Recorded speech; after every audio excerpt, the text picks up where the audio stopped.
Camarades combattants pour la liberté, la souveraineté et l'indépendance réelle, bonsoir. À l'orée de l'an 2026, c'est encore un honneur pour moi de prendre la parole et de vous faire un bilan exhaustif de l'année 2025 et aussi les perspectives pour l'année 2026. Mais avant tout propos, permettez-moi de rendre grâce à Dieu pour tous les bienfaits au cours de l'année 2025 et je continue de prier Dieu que 2026 soit meilleur à 2025.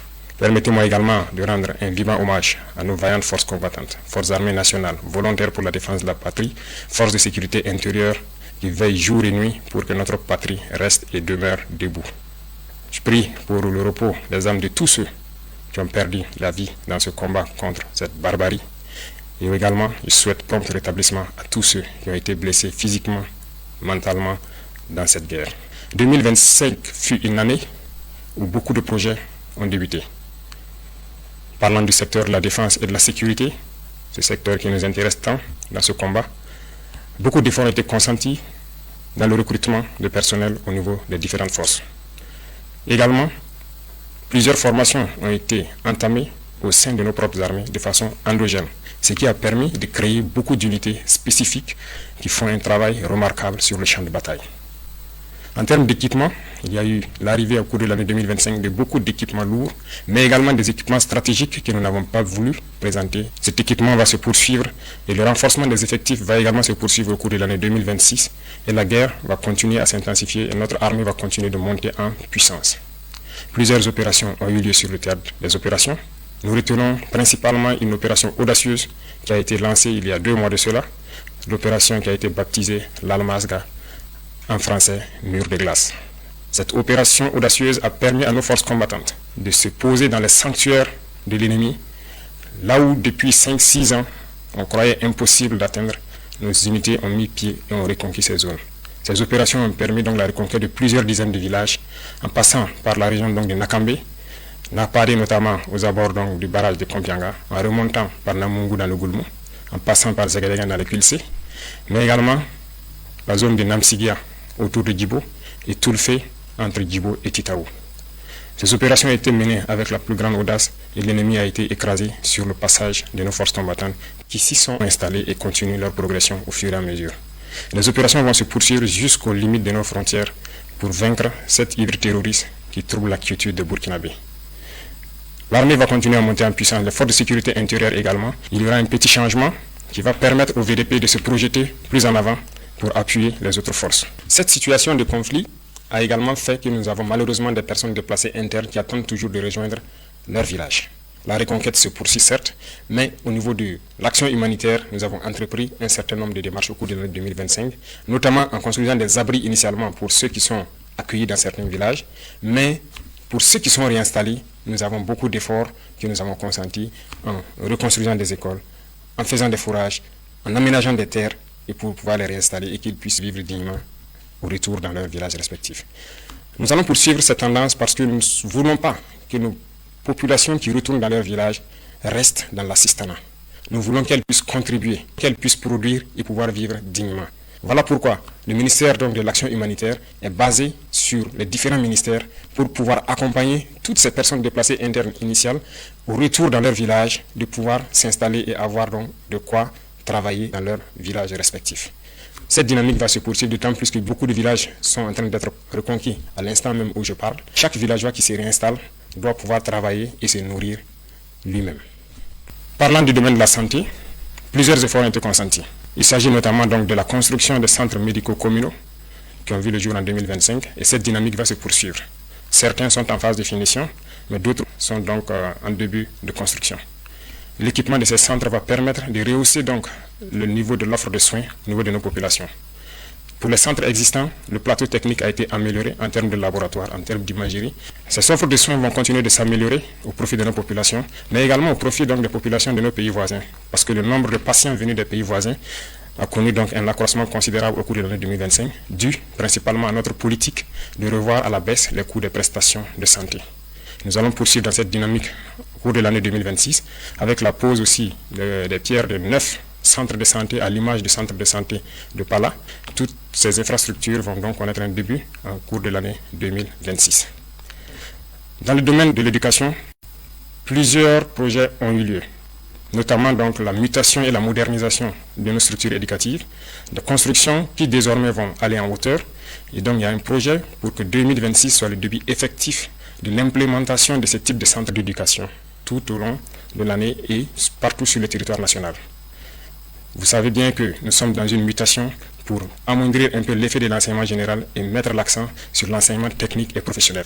Cette mutation est en cours. Beaucoup de lycées techniques et professionnels verront le jour, mais également très bien équipés pour pouvoir répondre aux besoins de développement de notre patrie. Du côté de nos étudiants, beaucoup de centres universitaires verront le jour donc, au cours de l'année 2026, mais déjà en 2027, nous avons commencé la construction d'un certain nombre d'amphithéâtres et de bâtiments pédagogiques. Certains sont en phase de finition et d'autres finiront en 2026. Nous poursuivrons cette dynamique pour permettre à tous les centres universitaires, à toutes les universités, de pouvoir étudier de façon digne et aussi la modernisation en ce qui concerne l'Internet et l'éducation virtuelle va se poursuivre parce que nous venons d'acquérir donc un certain nombre de serveurs au profit uniquement des universités pour que les étudiants puissent avoir des bibliothèques en ligne et cette dynamique va se poursuivre. Les laboratoires vont continuer à monter en puissance et nous allons ainsi donner un espace à nos étudiants de faire des cours théoriques, mais également de faire de la pratique et de s'exprimer pour que petit à petit, leur éducation passe d'une éducation théorique à une éducation pratique pour la production au profit de nos populations. Dans le domaine des infrastructures, beaucoup d'efforts ont été consentis. Au cours de l'année 2025, comme vous le savez, 4 régions ont bénéficié de leur brigade de construction de routes. D'autres équipements spécifiques de terrassement et également de bitumage sont arrivés. Et au cours de l'année 2026, s'il plaît à Dieu, 4 autres régions en début d'année seront dotées de brigades de construction de routes et ça sera le début effectif de construction d'un certain nombre de routes nationales et départementales en plus des autoroutes qui sont programmées. Nous voulons aller à un rythme soutenu, ce qui nécessite que nous équipons toutes les régions avant de pouvoir nous projeter de façon efficace, comme cela a été le cas avec le lancement des travaux de l'autoroute. Nous avons opté de changer le modèle d'urbanisme. L'État va prendre en compte la construction de nos villes. Aujourd'hui, la construction de nos villes est un impératif parce que ce que nous vivons, le problème sanitaire est dû au fait qu'il n'y a pas d'assainissement dans nos villes. Les espaces sont trop grands et nous avons opté de construire en hauteur.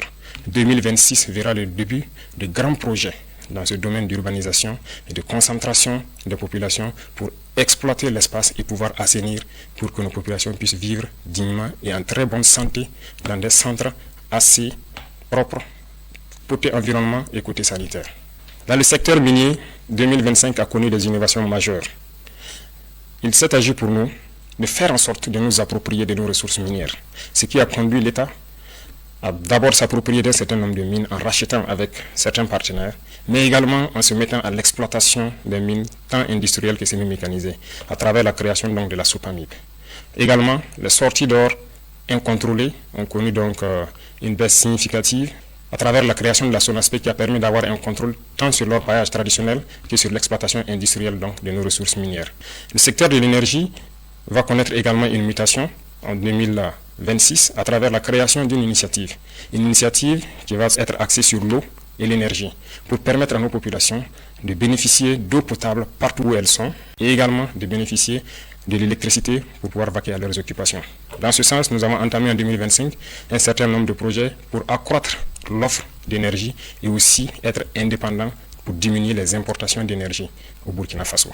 Chers frères et sœurs, chers parents, 2025 a été une année riche en termes d'agriculture et d'élevage. Nous avons assigné donc des objectifs au ministère de l'Agriculture et par la grâce de Dieu, la pluviométrie fut bonne et nous avons dépassé les objectifs pour plusieurs spéculations et d'autres bien atteints. L'autosuffisance alimentaire, qui était un combat de tous les jours que nous menons, nous pouvons dire aujourd'hui nous avons atteint l'autosuffisance alimentaire au cours de l'année 2025. Nous allons poursuivre les efforts dans le secteur de l'agriculture, notamment en rachetant des machines tant pour les labours que pour les récoltes, en faisant des labours gratuits, fortement subventionnés au profit de nos populations, en subventionnant les intrants et également en leur fournissant des semences de qualité produites par nos chercheurs. Beaucoup de terres sont en train d'être récupérées par nos forces combattantes. Nous allons rapidement nous mettre à la tâche dès le début d'année dans l'aménagement de ces terres pour permettre à ces populations qui se réinstallent de pouvoir exploiter de façon sereine leurs terres et accroître nos productions.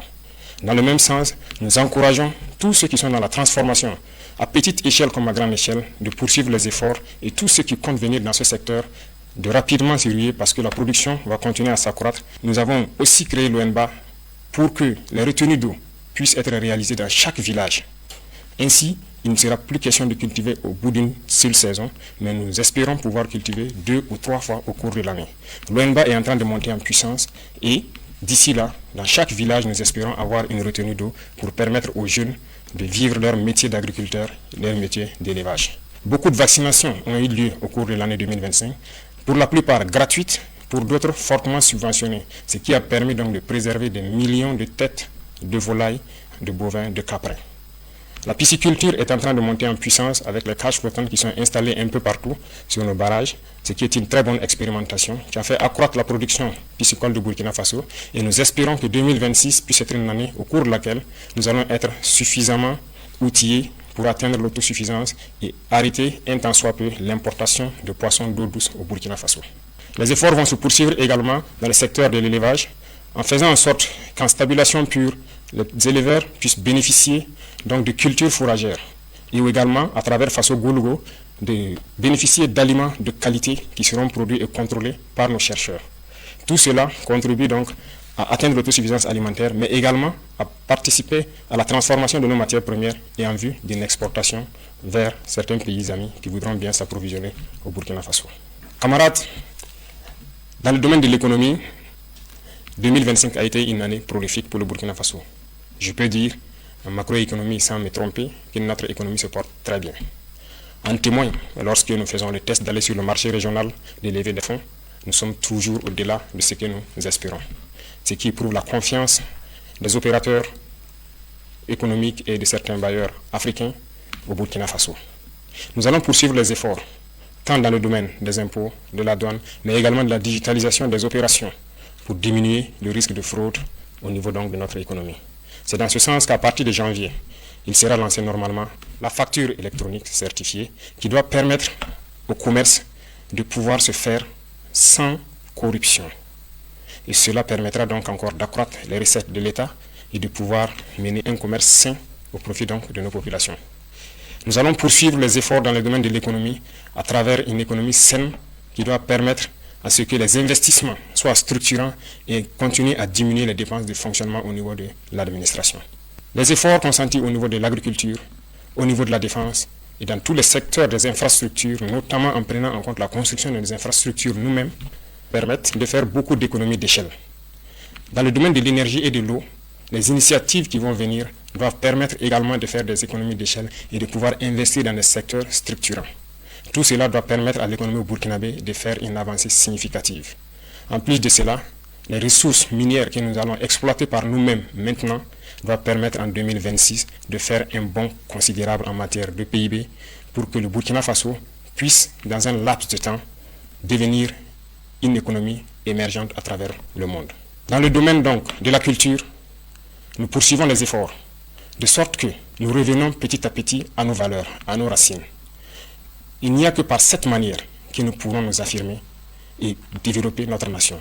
Je le dis parce que revenir à l'éducation technique et professionnelle et en combinant cela avec nos valeurs, nos connaissances endogènes, nous pouvons créer et innover à partir de ce qui existe et pouvoir arrêter un tant soit peu les importations d'un certain nombre de produits au Burkina Faso. Il y a beaucoup de savoirs endogènes qui permettent de transformer déjà nos matières premières. Il suffit d'ajouter de la science pour que cela puisse nous aider. Et la culture fait partie de tout cela et participe activement au développement de notre nation. Sur nos valeurs endogènes, nous allons mettre l'accent au niveau de nos écoles et des tout-petits. Parce que le Burkinabé, l'homme intègre, a des valeurs qui nous ont été léguées par nos ancêtres. Des valeurs d'honnêteté, des valeurs d'intégrité, des valeurs de dignité et des valeurs de patriotisme. Et tout cela pourra s'enseigner à travers la culture, aussi au niveau des tout-petits, pour que nous construisions des Burkinabés de demain. Beaucoup d'événements culturels ont eu lieu en 2025, mais en 2026 également, beaucoup d'événements culturels auront lieu et il y a des grands projets dans le domaine de la culture. Mais tout cela, comme je l'ai dit, doit être axé sur nos valeurs ancestrales endogènes qui doivent permettre de créer de nouveaux Burkinabés basés sur nos propres valeurs. Tout cela doit faire la différence avec le Burkinabé que l'impérialisme a voulu bien construire au Burkina Faso. Le Burkinabé nouveau doit être quelqu'un qui se départit de toute corruption et qui doit mettre la patrie au devant de tout ce qu'il fait. C'est à ce sens que nous pourrons vaincre ce terrorisme qui nous menace également aujourd'hui, mais également pouvoir développer de façon consistante, tout ce que nous produisons ici et pouvoir être une nation puissante et émergente. 2025 a été une année d'industrialisation également. Beaucoup d'unités industrielles ont vu le jour, notamment dans la transformation de nos matières premières, et beaucoup de ces unités ont été accompagnées par l'État à travers le Fonds burkinabé de développement économique et social, mais aussi des banques étatiques.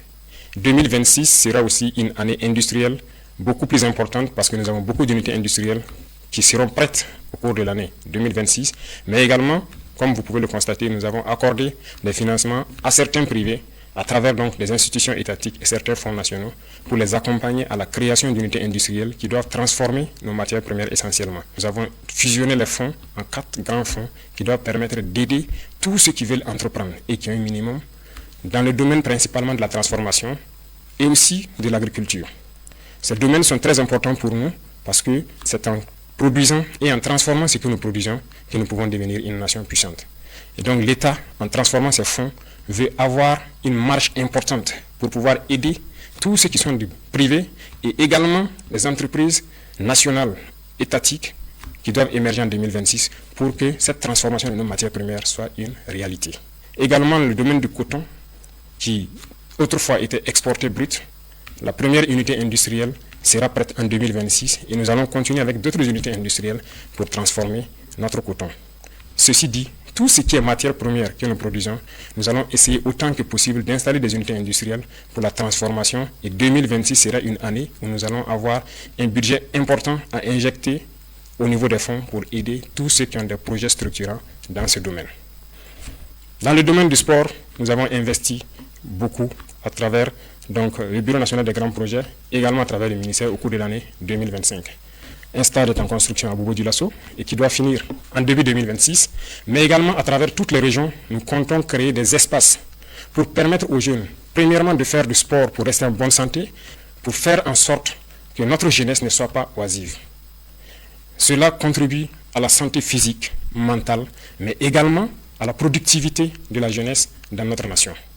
Nous allons poursuivre les efforts dans ce sens au profit de la jeunesse et développer tous les types de sports qui puissent être développés au Burkina Faso et qui puissent faire en sorte que la jeunesse soit en cohésion parfaite.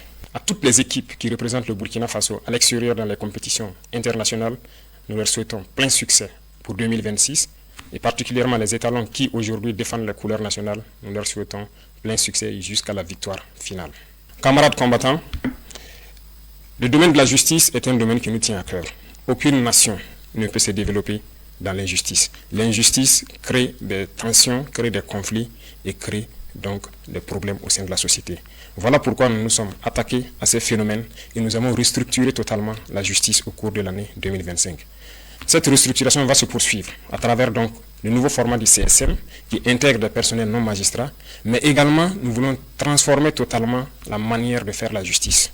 Et tout cela, je parlais de culture tantôt, nous avons décidé d'incorporer nos valeurs endogènes de gestion des conflits au sein de la justice.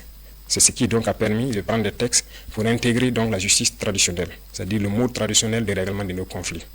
Il faut que nous revenions aux sources également dans ce domaine de la justice. Nous ne pouvons pas importer une justice et l'appliquer et espérer avoir la cohésion sociale.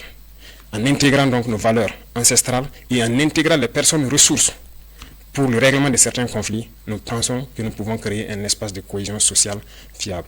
En 2026, nous allons implémenter de façon physique sur le terrain ces différents tribunaux pour pouvoir régler la plupart des questions à l'amiable.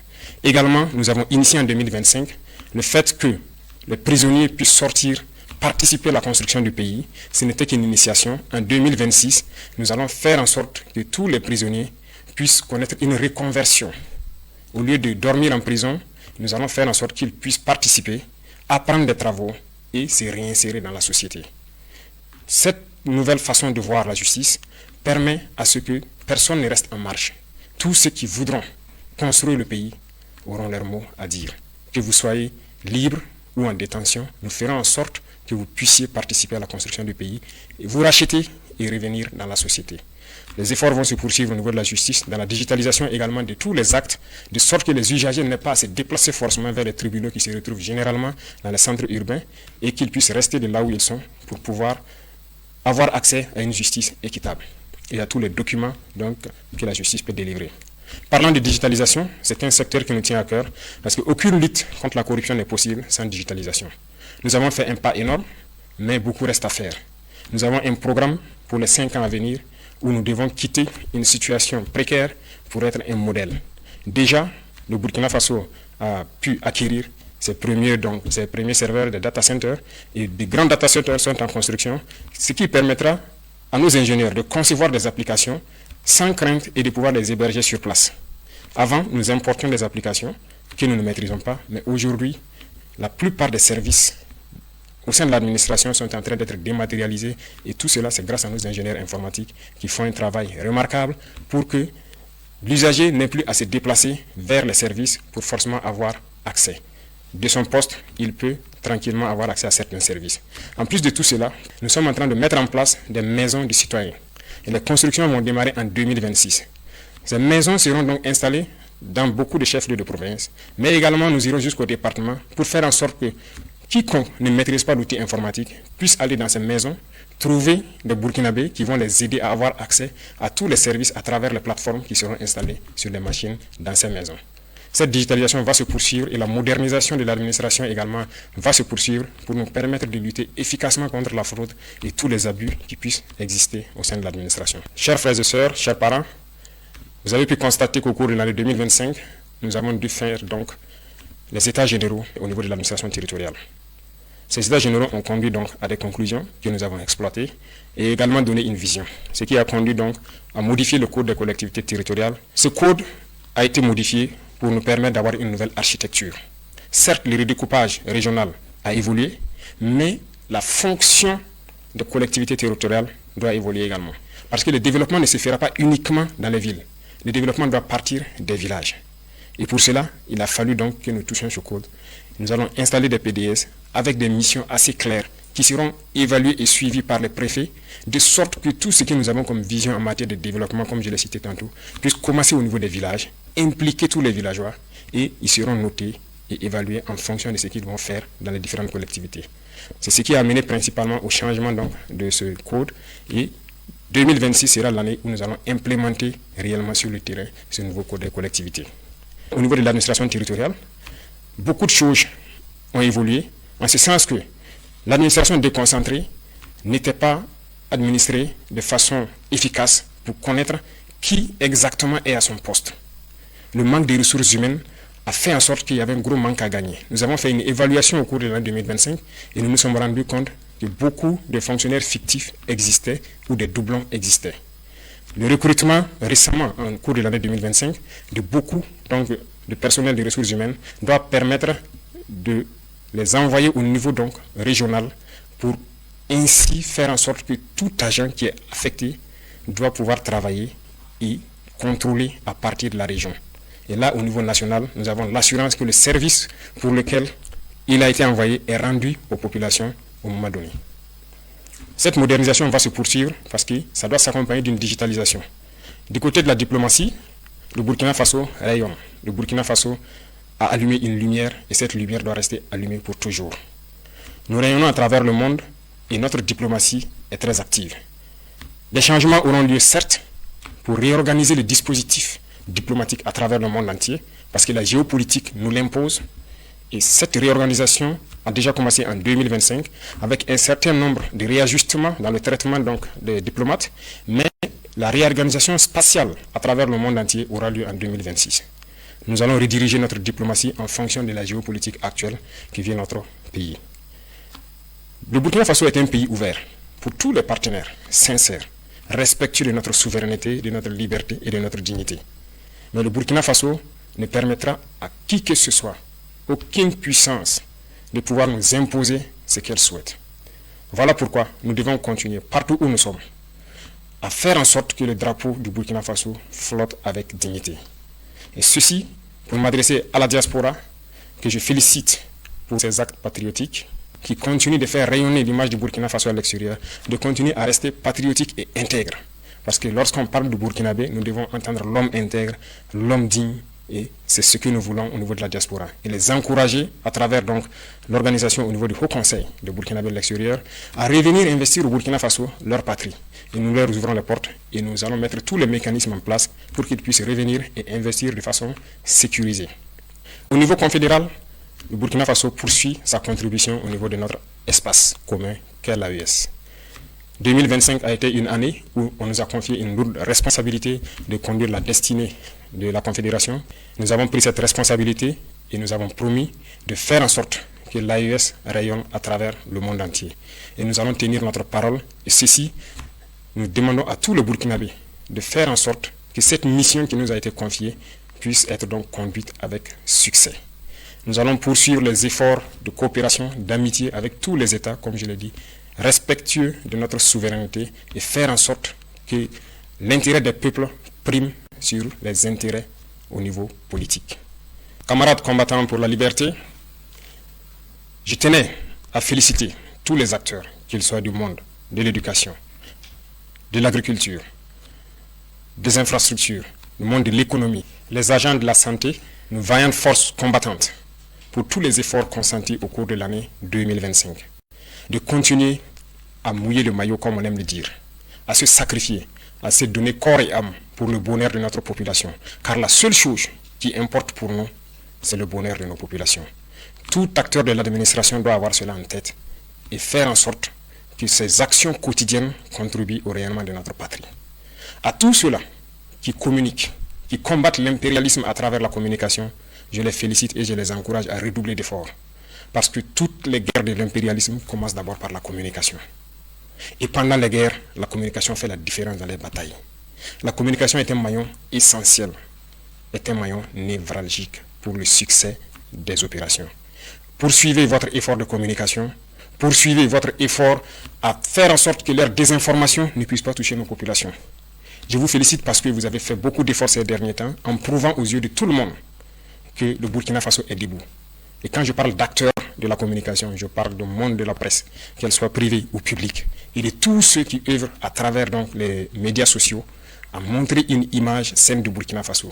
Et je remercie également tous ceux qui ont pris de leur temps, qui ont quitté l'extérieur, venir au Burkina Faso pour constater les réalités du Burkina Faso et qui ont pu le diffuser à travers leurs canaux pour faire comprendre à ces médias mensongers que ce qu'ils disent de notre patrie est totalement faux. Continuez dans ce sens parce que je le dis et j'insiste, la communication est un maillon névralgique dans le succès de notre lutte. Les révolutions passées n'ont pas abouti, nous connaissons les causes, mais nous ferons en sorte que cette révolution aboutisse pour le bonheur de nos populations. Le Burkinabé est intrinsèquement révolutionnaire. Voilà pourquoi toute la population doit mettre la main à la pâte, faire en sorte que la communication, l'intoxication et la désinformation de l'impérialisme ne passent pas. Pour tous ceux qui sont encore sceptiques, qui ne croient pas en la dynamique, je les invite à regarder un peu dans le rétroviseur. Dans le passé, il y a quelques années, comment était le Burkina Faso, à faire un mea culpa et voir exactement ce qui a été fait au bout de ces 3 années et rejoindre le bateau. Nous ne voulons pas exclure quelqu'un, mais comme nous l'avons dit, si quelqu'un ferme les yeux et refuse de voir le soleil, nous ne pouvons pas faire autrement que de le laisser en marche. Nous allons évoluer, nous allons continuer, nous allons poursuivre notre lutte. Le Burkina Faso vaincra, le terrorisme sera un passé et nous ferons en sorte que le visage du Burkina Faso qui est connu aujourd'hui, dans 5 ans, nous ne puissions pas le reconnaître. Bien sûr, le changement sera positif et nous devons le faire pour nos enfants, pour les générations à venir. Et ce combat est bien possible, il est déjà gagné. J'invite tout un chacun à redoubler d'efforts pour que 2026 soit meilleur que 2025. Vive le Burkina Faso! Vivre notre patrie libre, digne, intègre et prospère. Bonne et heureuse année 2026. La patrie ou la mort, nous vaincrons.